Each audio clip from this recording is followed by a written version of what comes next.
comes to him and says, I kind of followed everything that you told me. I just have one question. So he said, oh wow. So not only he listened to me, he must be thinking about it. And then now he has a question and so he was very impatient to listen to the question.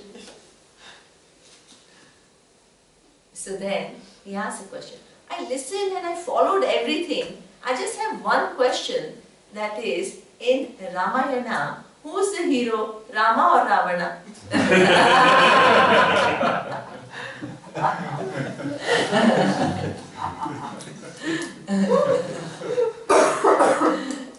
He used to make fun. So this is how he used to say. Somebody who was doing PhD in Vedanta came to him.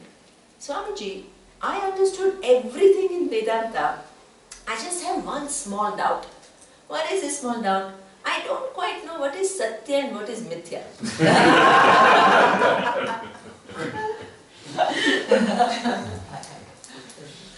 So this is how. So you have to have humor. Otherwise what happens? Your hair.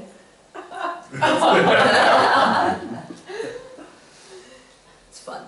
So that is how, right? So this is what this guru has to have a lot of sense of humor, otherwise life becomes difficult. And students also have to have a lot of sense of humor, because we all have asked some questions with lot of seriousness, which over 5-10 years we said, ah yeah, but how can this be my doubt? But it's there. Why? There's nothing wrong. Absolutely nothing wrong. So that means, but because there is nobody, see, if we were already wise, we don't need to go to Vedanta. So that means, if from our ignorance standpoint, any question is a valid question, no problem. Everything is wonderful. So this is where. So here he says, the one who is devoted to Ishvara, what? Who has para bhakti. So bhakti, it does not mean what your attitude towards resources, your attitude towards knowledge, your attitude towards power. See, some people, even for different things. See, I'm not saying Vedanta, nothing related to Vedanta. If you create, so many people operate from one kind of a orientation. Corporations are all exploitative. They just extract money from you. They are like this. So that means you give them so many different names. And your whole relationship with the people who work with either the corporate or the government or whoever it is, it's all like one whole big load. What you have to understand is that in this reality is also full of nuances. You can't categorically make statement that all the corporations are bad, all the businessmen are corrupt. You can't make, or all politicians are corrupt. You can't make like that. So that means in all, this is what we call, we may think what has that got to do with Vedanta? It has everything to do with Vedanta, because your mind has to become what? More and more refined. Your mind has to become more and more nuanced, more and more subtle, more and more objective.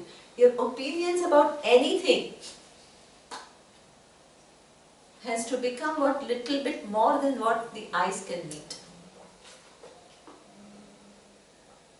And also one can make what statements that one has, but also it's true that there are also other standpoints, and it's wonderful, and nothing is wrong.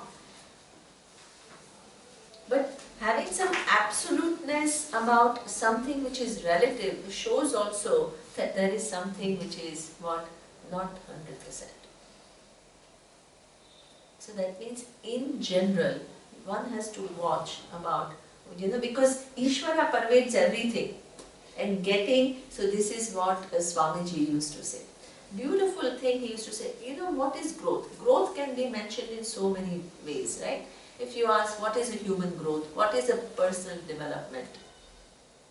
So you can answer this question in n number of ways. One of his answers, not always here, one of his answers was, when there is more and more Ishvara and less Jiva, that is human growth. What does Jiva represent? More and more Pratibhasika. More and more what? Your subjective truths seem like the reality. More and more Ishvara means what? More and more you are in touch with what is. And your opinions correspond to what is. About everything, because Ishvara is everywhere. Ishvara is not one given thing. Your opinions have to correspond. The more your opinions correspond to reality, more you have Ishvara in your life. And less of Jiva. Your personal opinions, which are seeming like the opinions. So this is why in our Shastra, there are two words. This is very nice. We have two words. One is called Satyam and the other one is called Rutam. What is the difference between Satyam and Rutam? Satyam is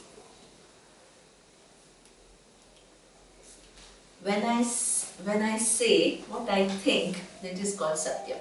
I am speaking the truth, right? Because there is no gap between what I think and what I say. It's not like I am a hypocrite, I hate you and I say, oh, you are wonderful. That is not Satyam. What I say, but then also it has to be, it also, please understand, this Satyam doesn't mean, oh, I hate this person, so I'll go and tell I hate you. That is one. Also, there is another condition, it has to be Priyam. Priyam means, so many people tell me, oh, I'm so frank with people. I walk up to somebody in the party and say, this is looking so ugly on you. Hey, this is maybe Satya. It may be true, right? You may find it ugly, but it is not Priyam. What is the need? Did that person ask you for your opinion? So that means you can't just go and declare to people whatever you think. That is not wisdom. You have to be what? You have to have a discretion. What you say to whom, when.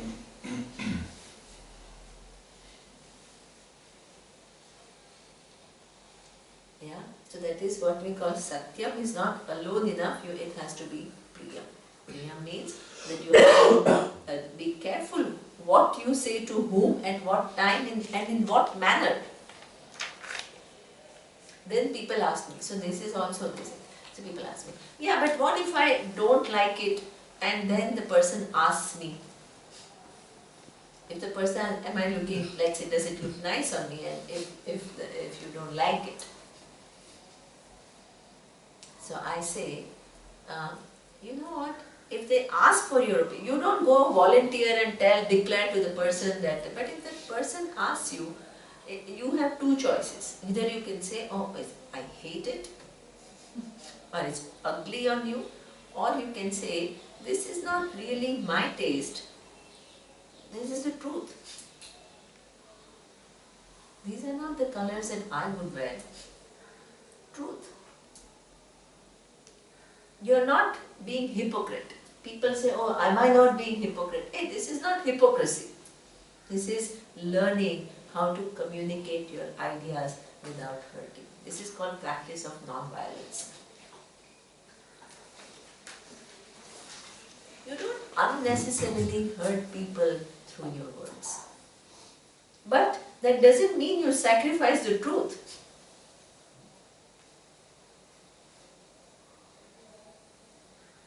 So that means this is what more and more refinement means. You don't operate from, oh, if I'm not doing this, then I must be this. Please no, you have to, this is why the whole growth is intelligent navigation. It's not rule-based. You have to see how to deal with things. Then there is another idea which is what we call Rutam. That is another idea. What is Rutam? I can say what I think And I can also use my discretion to say it in a non-hurting manner. But I have one more responsibility. What is that one more responsibility? I have to ensure that what I think is right. That is another responsibility. It's a big responsibility.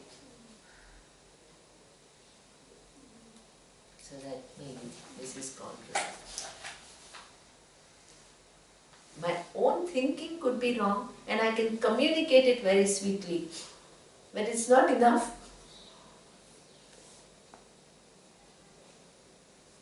I have to make sure that my opinion, because my opinions can be wrong. So this is why our teacher used to say that you can say what you have to say. You just have to say, according to my vision right now, this is how it is. According to my vision means there is truth. I'm seeing it like this and right now. Maybe I won't see it like this tomorrow. But this person is like this and that person did this and that person is... who knows whether how much of it is a reality, how much of it is what your own story that you see. And you are convinced you saw it but may not be true.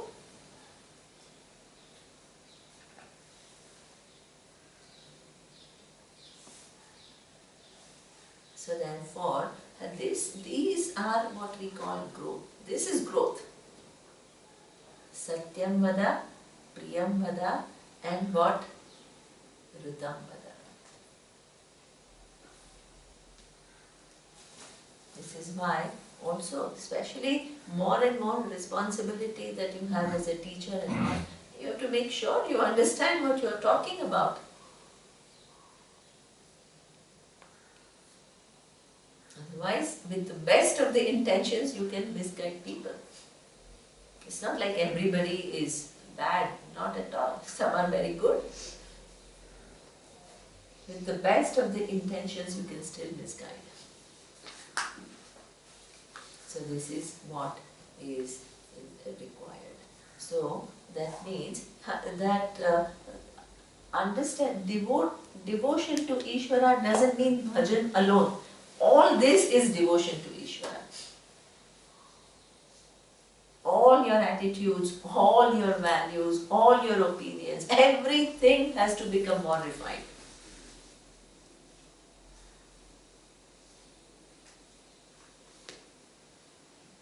The definition of relating to Ishvara means Ishvara is everywhere. You can't afford to have a totally tangential opinion about things. That is not being in touch with Ishvara.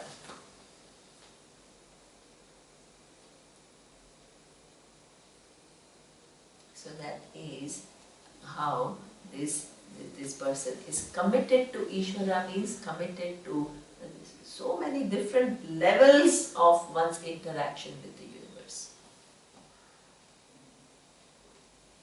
Then here he says, what is the next thing? That para bhakti, that's why any bhakti means bhakti is why there is a adjective used to bhakti. Bhakti is a devotion. Why an adjective para bhakti is used? The highest bhakti. Why? What is the need for that adjective? It distinguishes this bhakti from every other bhakti. There are so many bhaktas, but the relationship with Ishvara is partial. Here it is complete.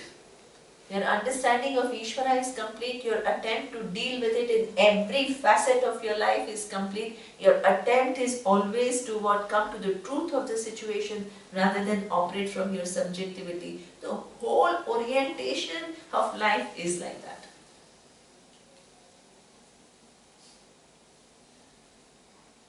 Whole orientation. That is how your para, then only it becomes what? Para.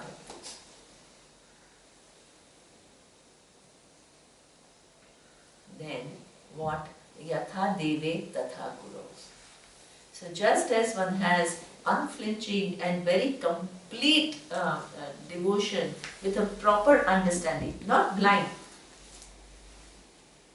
Devotion to Ishvara, the same relationship with the Guru. See, Guru sometimes, even like my teacher used to say, that when I tell something, people are hurt. And they are sometimes so hurt, because then what happens? They start projecting. The teacher is like this, teacher is like that, he's making fun, and looking down. The teacher is not looking down, the teacher is not making fun. The teacher is using humor to make things a little lighter. Not making fun of people.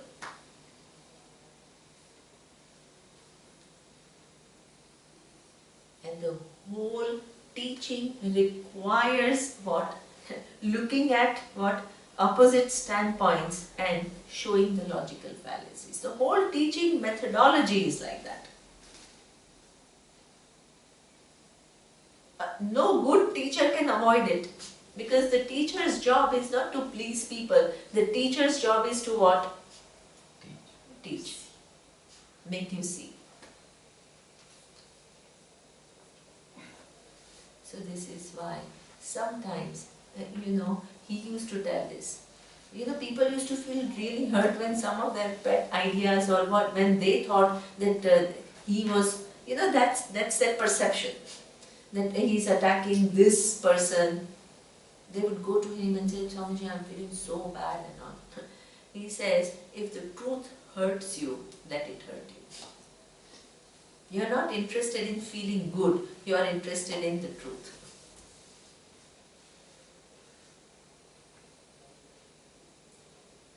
Your commitment to truth has to be unflinching. Like he was telling, this is a good thing that Rajan was saying when we were walking. When you come to Vedanta, you have to, because very often Vedanta is presented as Atma is Satchit Ananda. How is it translated? It is existence, it is awareness, and it is bliss. So now, you come to Vedanta for what? Bliss. When you come to Vedanta for a bliss, you are searching for an experience where you are blissed out. When you are searching for an experience when you are blissed out, I can say, oh, you know what? When in that meditation, deep in the meditation, when you are totally absorbed, something will rise and then you will do this.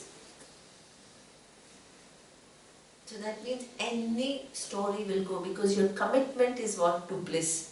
How to create this bliss experience.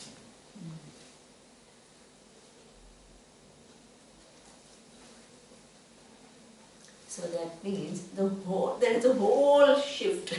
The shift is what? I have come for what? Everything that I do in that spiritual pursuit is all bliss-based. How can I find happiness in anything which is the most easy, the most adharmic? Sometimes our teacher used to say that everything that I like is either what? Unhealthy or no, it is unhealthy. He used to have three things, they were just so funny. Not appropriate. No, it was the humor. So he says, everything that I like, okay, maybe I'll think about it, is not good for me, or it is fattening or something like that, So that is, so that means what you like, what you derive pleasure from is what? All frivolous things. So now you want to do what? In the name of this bliss, you want to do those frivolous things in many more degree. You have bliss.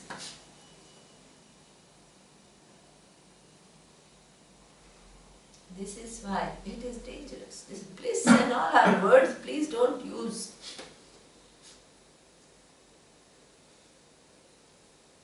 So that means in there is a reason why this Anantam and Anandam, there is a whole big reason. I don't want to analyze it now, but next time.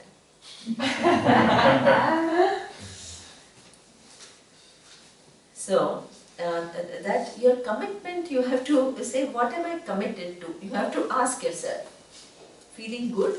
That feeling good means anything can make you feel good. Even the Coke can make you feel good. She doesn't. There are hundreds. That's why it's one of the biggest selling drinks. For her, it's ginger lemon tea.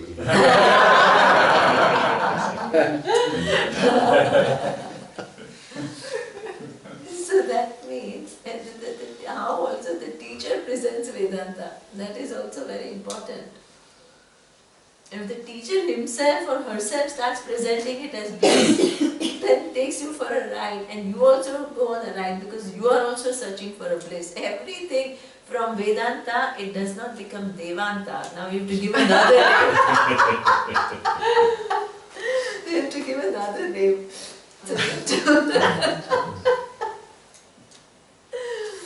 So it becomes something else. You learn something, it becomes something else.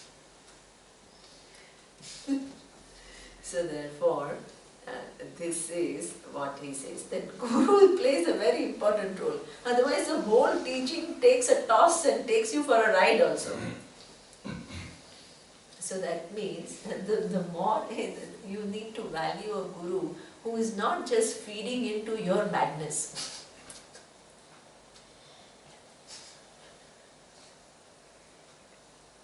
He's not afraid of what? Telling the truth, because the person has no agenda.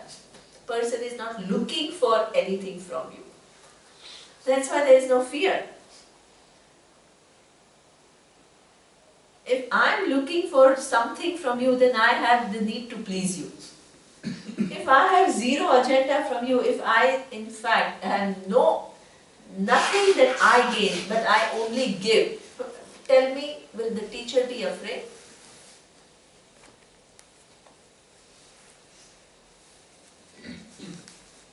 So that means, if you find a teacher like that, you have to have buddhi to recognize that teacher. Because you don't even know. Recognize the teacher and value that teacher, instead of being hurt. This is what he used to tell us. Our whole being is topsy-turvy.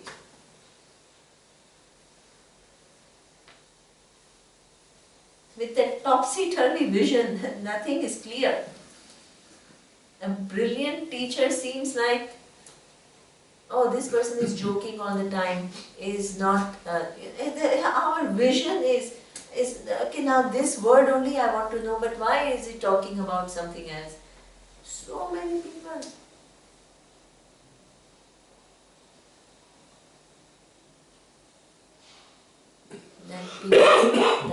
That when you have a diamond and you don't even realize, then what will happen? You will take it as what, some shining stone, and just keep it aside. That means to see a diamond as a diamond also requires what? A lot of buddhi. So that means that one has to not only have the fortune and also deserving this thing to get a right guru, but one needs to cultivate that relationship with the guru and have right attitudes toward the guru. Otherwise this knowledge will not, because the guru holds the key to this knowledge. And the guru doesn't have any partiality, but through your distortions, you block your what you receive. So the devotion for guru is not to, not because to please the ego of guru. Please understand that. And if the guru has the need to be pleased, then that person is not real guru. But your devotion towards the Guru is not to please and to flatter the person. Your devotion to Guru is because you see clearly the value of that Guru in your life. And the contribution of that Guru in your life.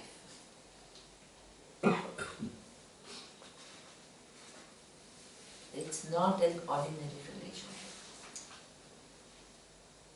It is a relationship where the whole problem of what the life problem has to be solved. Lifetimes of problems have to be solved.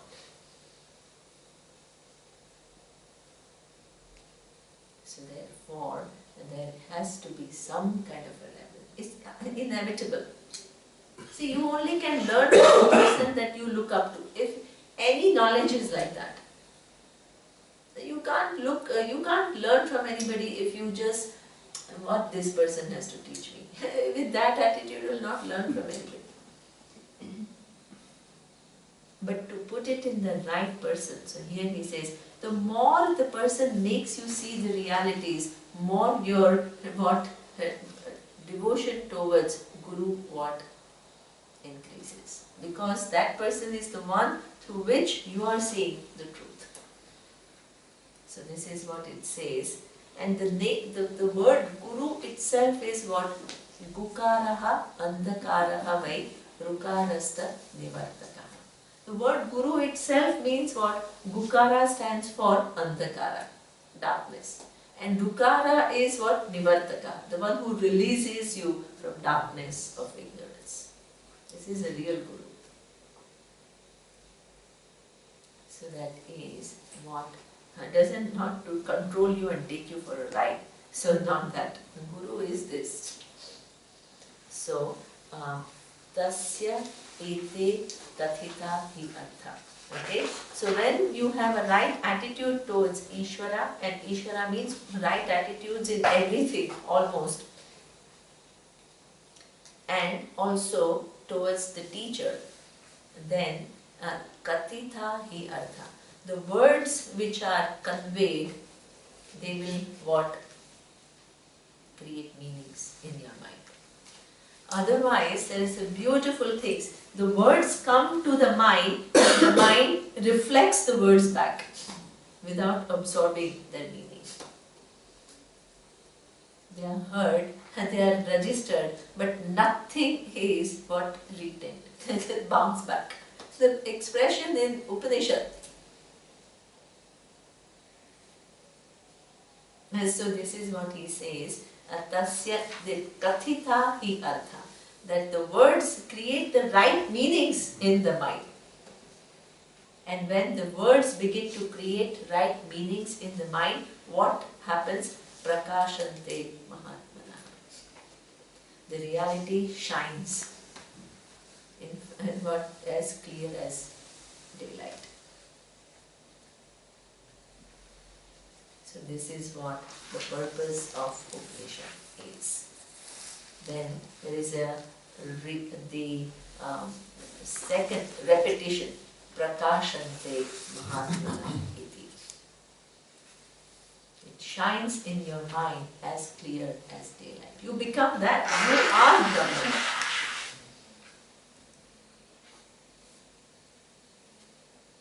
And there is not an ounce of confusion, ounce of vagueness, ounce of kind of indirect, taking Brahman as something indirect. Doesn't exist.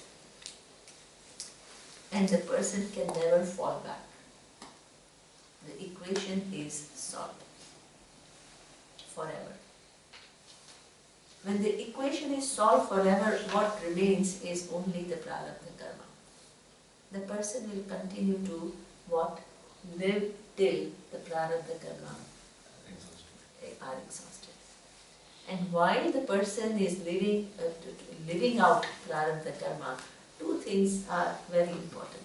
One thing is that all these 4 yugas we have lived with confusion of me being this little individual. Now few years are given to a wise person to live with what? A completely different vision of reality. With freedom.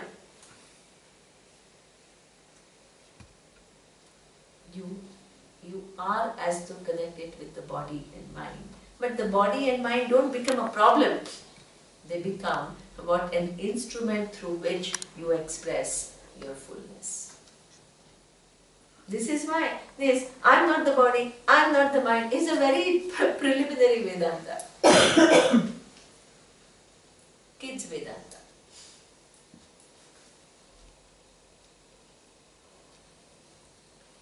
The same body and mind with which when you had identification gave you so much problem, now they become an instrument through which you express yourself. Your freedom. And out of your freedom, you end up what? Inspiring so many people. Just the presence.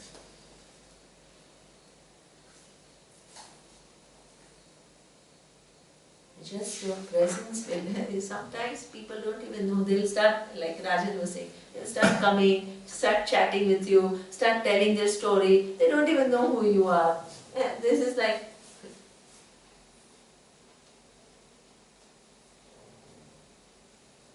because you are you are not a threat anymore. People sense it. And you are also the person who is actively participating in well-being of others. People sense it. Sensitive people sense it. Not everybody senses it. So this is how this person, what it is now, it is shining as what? The whole agenda of life is finished. And while the person is living out prarabdha, in return, in addition to what just living with a different vision, the person becomes a very important link to this knowledge.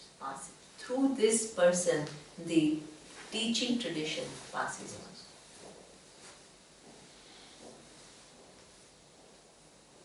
So that's why it plays a very important role. Ishvara begins to use this person. See, first Ishvara's grace is required to remove your ignorance. Then Ishvara begins to what? Utilize this person to show its nature to humanity.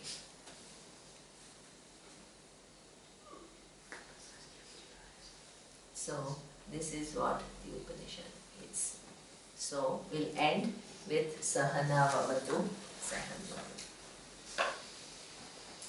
So I hope this Upanishad blesses you all, and I hope my attempt was to create the right meanings of the words in your head, in your mind. So in order to do that, sometimes I have to be soft, sometimes I have to be little emphatic. This is a difficult job of a teacher. But there is only one intention, and that is to communicate and transfer this vision to whoever is present. That is the only intention. There is no other agenda. Thank you. Om Purnamada Purnamidam Purnat Purnamudachyate Purnasya Purnamadaya Purnamevavashishyate